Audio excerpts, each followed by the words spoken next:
This is what happens to your body when you drink ice water. Is there any problem with drinking cold water? Many people actually do, but ignore the undesirable effects that it produces in the body. If you continue to watch this video, we tell you everything that happens in your body when you drink very cold or cold water. The hot water has the ability to open the pores of the skin by the effect that results from subjecting it to a high temperature, which leaves it more flaccid. Instead, cold water has the opposite effect, that is, it closes the pores and causes the skin to contract and harden. What we have just explained in a very general way is what also happens with the digestive apparatus when we incorporate cold or cold water.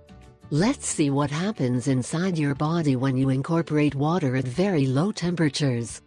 To begin with, the most important thing to understand is that water with ice or ice water hinders the function of digestion in our body for food and beverage processing. Why does frozen water make digestion difficult?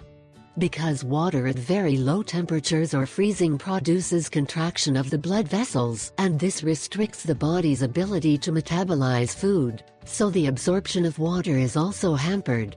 On the other hand, the body destines large amounts of energy to mitigate the effects of ice water producing an excess of mucus, instead of allocating that energy in the digestion of food, reason why it enters a lethargy or it is very slow.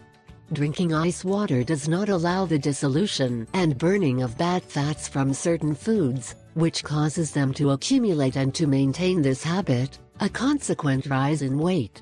And remember, proper digestion is very important to our health. Stop drinking cold water, do it for your health.